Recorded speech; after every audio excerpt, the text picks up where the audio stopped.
Alright, so this is Whipseey and the Lost Atlas. This game came out a little less than a week ago. It's a story about a boy reading a book, and he gets absorbed into the book and gets transformed into Mr. Gimmick. And I guess the princess feels sorry for him, so he gives him a whip.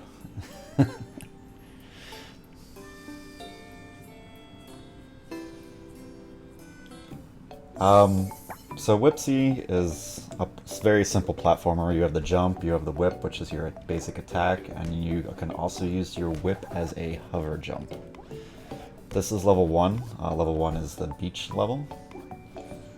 You're going to be, in the first level, you're going to do very, like the first portion of the first level, you're going to do very specific platforming in order to line up the levels cycles. There's a little pink ring floating there, like a donut. You use that with the whip to to whip yourself across the gap. It's just quicker to go in the water and the jump up. This screen is all about just, you know, projectile cycles, so if you're 1 second off, it's fine. There's a lot of single screens in this game that have like simple transitions, and they kind of introduce you to concepts in the next screen. This is a very, I'm very cautious in this part because if you get hit by the spikes, it's an automatic death. So this is often can be a run killer. Like, you lose a few seconds, but if you want to optimize for, you know, top times, you want to try to avoid the spikes. Particularly since a lot of speedrunners are reset heavy in the first level. So this concept introduces the little shelled enemies on the walls. We're just going to attack the one on the right here and then skip it. This is boss 1, the electric jellyfish. You want to try to get at least 5 whips in on when you're floating downward. The jellyfish will not go to the bottom, so it's okay to try to avoid the jellyfish by going to the bottom. But this is fairly optimal for boss 1. Just because every boss is dependent on RNG and how they attack and how they spawn. Some bosses will attack more often, just depending on RNG and stuff, and some bosses will not attack as often, so you kind of hope for the best RNG throughout the run. So this is level 2, this is the forest level. It's very difficult to get a very good platforming sequence in motion, particularly in a couple screens forward, past this one, especially this one. So it's possible to get quickly through this part of the level by hopping on enemies, hovering, attacking the raccoon, and then hovering back to the next platform.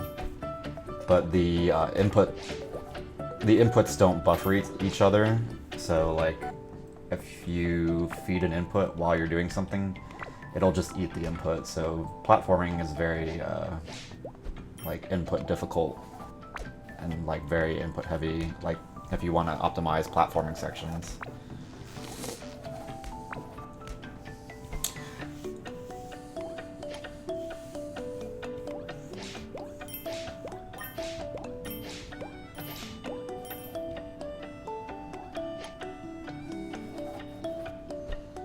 So when you go across a gap with that pink donut thing for the whip, you really want to get to the apex or the highest point of the jump or the arc of the whip.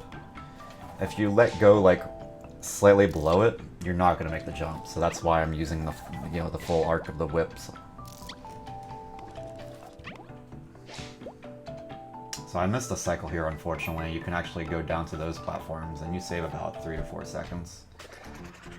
This is the boss 2, it's the shell-based enemy. You want to get 2 whips in right away, and then you want to try to get 6 to 7 whips here and avoid the fire if you can. Or just eat the health and just keep whipping him.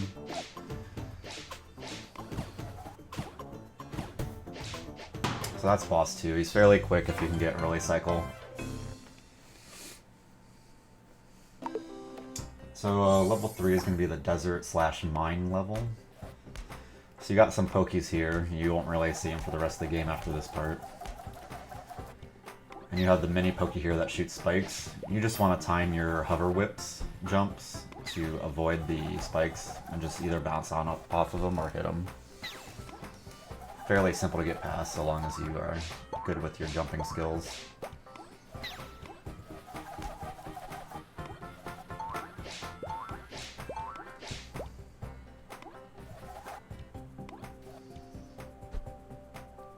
So this next segment introduces the sombrero enemies. They're usually taking a little siesta and they throw little Molotov liquor bottles at you, or whatever you want to call them. Upcoming, when like at these parts, you have to time your jumps and your whips very carefully. This is probably the second most difficult level in the game just because of that, and another sequence coming up. So we're entering the second half of the level. This is the mine part of the level. So the little guys with the headlamps are gonna throw chain whips at you. They're fairly easy to avoid.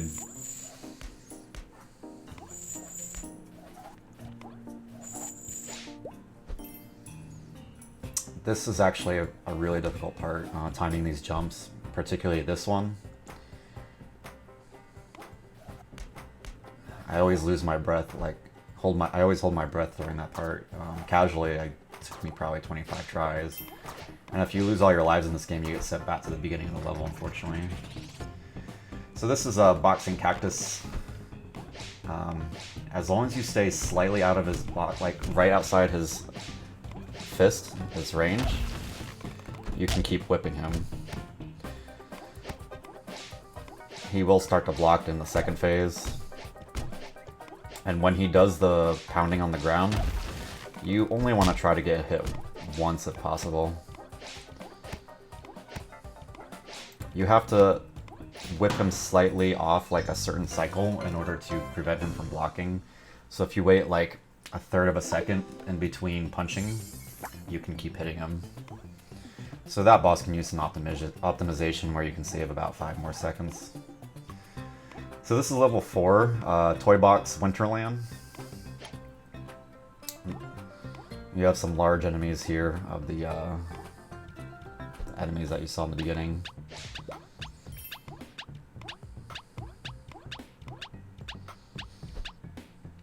This enemy is one of the more difficult ones to get past because he's just so easy to get hit. Some unfortunate stuff happens right here.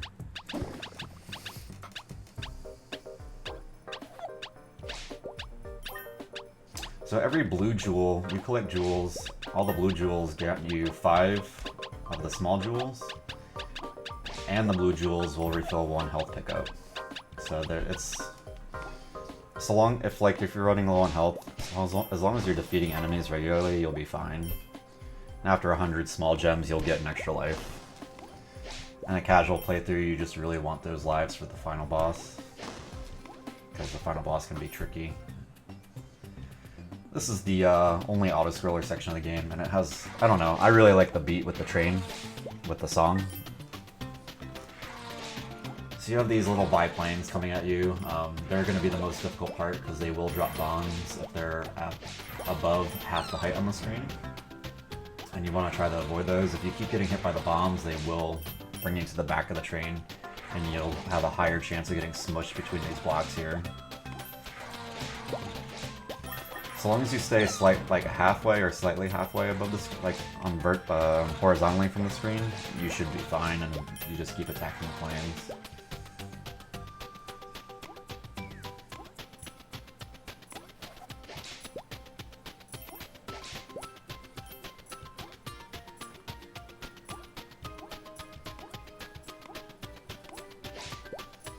So for this part, you want to stay closer to the edge of the screen because you have those tank enemies that will shoot rockets at you, and you want to prevent them from shooting rockets at you. I think I get hit once. This enemy is really annoying.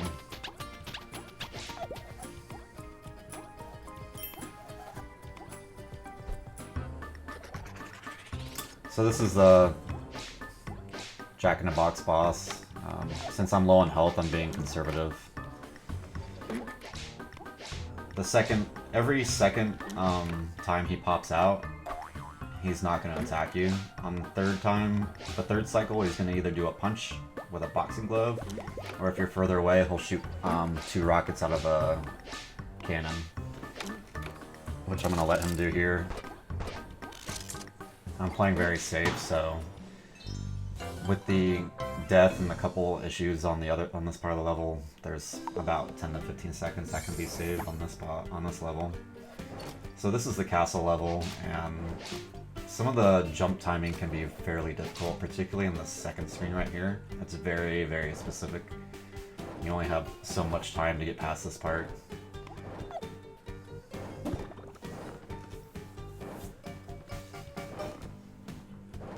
Right there. Other than that, the fireballs are fairly simple to get past.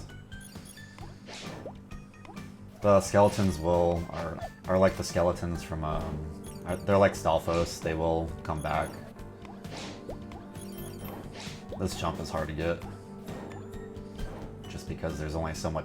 You need like a pretty high height to get past. This jump is hard too, because if you jump a certain way, you're gonna bounce your head off the top of that gear's hitbox.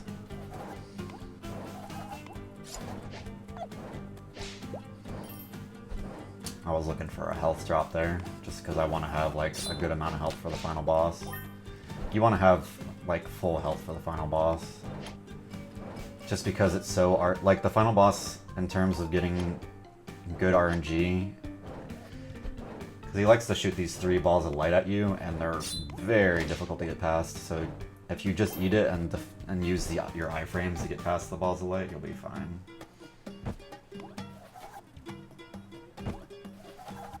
Save. There's some time to be saved in that room, obviously.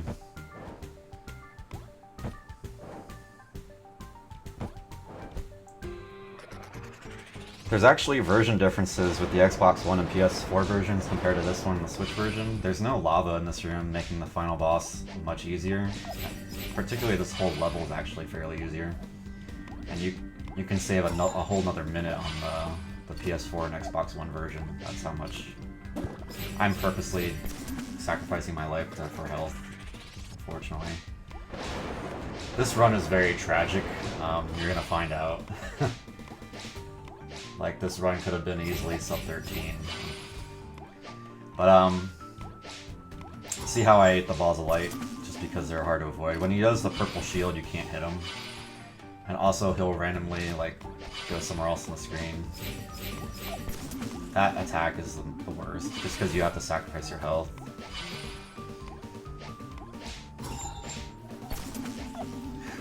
See, like, the RNG, so, this fight is so RNG dependent, it's unfortunate. But this is the unfortunate part of the run. Yeah. Unfortunately, I lose 2 lives here.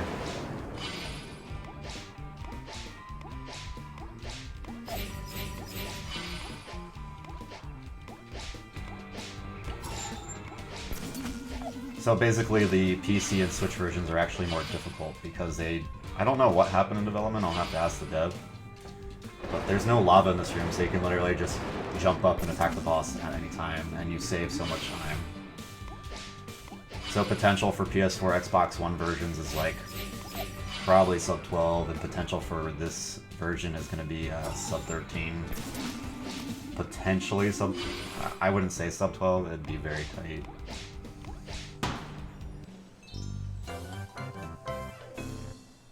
So I just got world record by about 24 seconds. Because I saved this world after being transformed to Mr. Gimmick, the princess releases me from the spell. And it was all just a dream. Just like Super Mario 2. And that is Whipseey and the Lost Atlas. It was originally titled Whipseey, W-H-I-P-S-Y.